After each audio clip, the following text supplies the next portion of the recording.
मंडळी, महाराष्ट्रात महायुती सत्तेत आहे. पण सत्तेच्या आत मात्र शांतता नाही.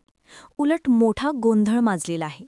कारण भाजपच्या एका मागोमात नेते ओढून नेण्याच्या मोहिमेमुळं महायुतीतील दोन्ही मित्रपक्ष म्हणजेच शिवसेना शिंदे गट आणि राष्ट्रवादी अजित पवार गट हे घाबरलेले, चिडलेले आणि नाराज झालेले आहेत. आपलेच महत्त्वाचे कार्यकर्ते, नगरसेवक, माजी पदाधिकारी थेट भाजपमध्ये जात आहेत आणि तेही निवडणुकीच्या अगदी थोड्या काळाधी. त्यामुळे या युतीच्या आतच अविश्वासाचं सावट दाटू लागलं आहे.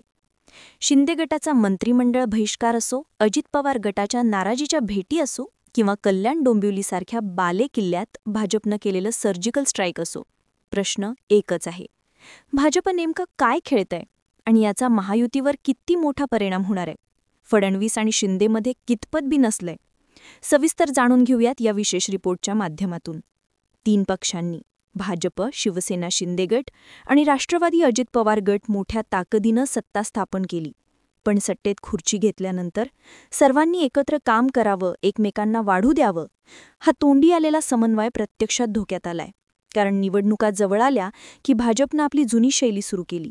फुटेर नेते घेतले, नाराज कार्यकर्ते उचलले आणि विरोधकांबरोबरच मित्रपक्षांचे लोकही आपल्यात सामील केले. हे राजकारण काही नवीन नव्हतं. पण यावेळी ही मोहीम थेट शिंदे आणि अजित पवार यांच्या गटांमध्ये भीतीचं वातावरण निर्माण करणारी ठरली. आणि जेव्हा मित्रपक्षांच्या किल्ल्यातून नेत्यांना कमळात प्रवेश दिले जाऊ लागले, तेव्हा महायुतीतील धुसफूस उघडपणे वर आली.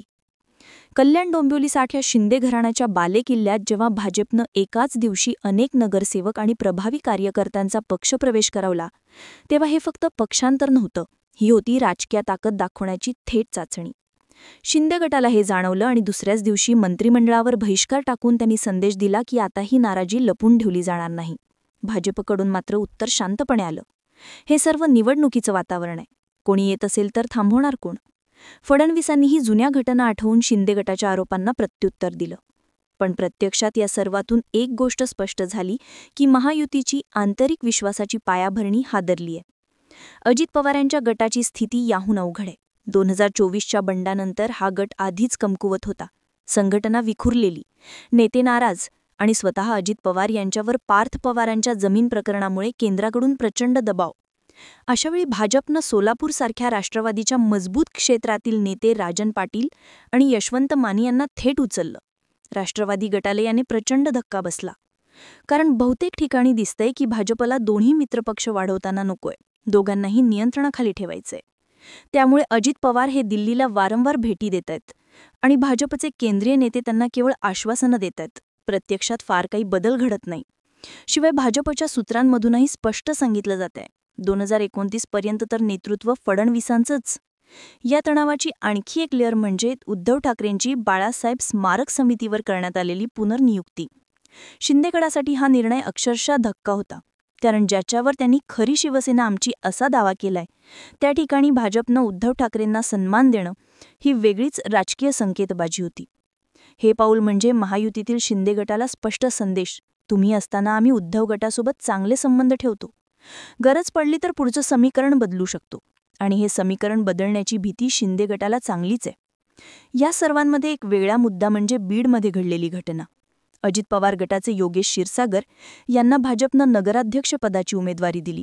हा निर्णय म्हणजे महायुतीतील दावेदारांच्या गणिताला मोठा धक्का.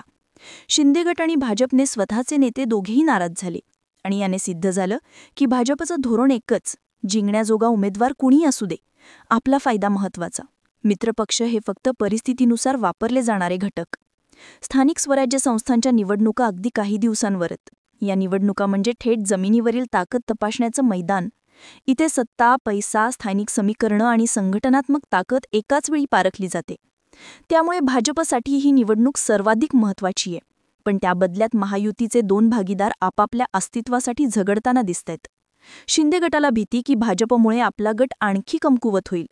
अजित पवारांना भीती की गटातील उरलेले लोकही टिकणार नाहीत. आणि भाजपाला या दोन्ही पक्षांच्या कमकुवतेचा फायदा घेऊन स्वतःचं साम्राज्य विस्तारायचे. ही परिस्थिती विरोधकांसाठी मात्र फायदेशीर ठरू शकते. उद्धव ठाकरे आणि शरद पवार हे प्रथमच एकत्र या मुद्द्यावर हल्लाबोल करताना दिसू शकतात. त्यांच्यासाठी हा मुद्दा सोपा आहे. भाजप मित्रपक्षांना संपवत आहे आणि जमीन पातळीवर अशी प्रतिमा तयार झाली तर महायुतीसाठी पुढची वाट आणखी कठीण होणार. एकंदरीतच आता सर्वांच्या नजरा एकाच गोष्टीवर खेळल्यात. या निवडणुकांमध्ये महायुती खरोखर एकत्र राहणार का? की हे तणावाचे धोके मोठ्या वादळात बदलणार? कारण आज ज्या दोन पक्षांना भाजपमुळे असुरक्षित वाटतंय, ते उद्या वेगळी भूमिका घेतील तर आश्चर्य वाटायला नको. महाराष्ट्राचं राजकारण नेहमीच अनपेक्षित वळण घेणारं असतं. आणि महायुतीच्या आतही वाढत चाललेले तडे जाणवणारी परिस्थिती पुढील काही आठवड्यात अजून कोणत्या मोठ्या बदलावाला जन्म देईल हे बघणं नक्कीच रोचक ठरणार आहे.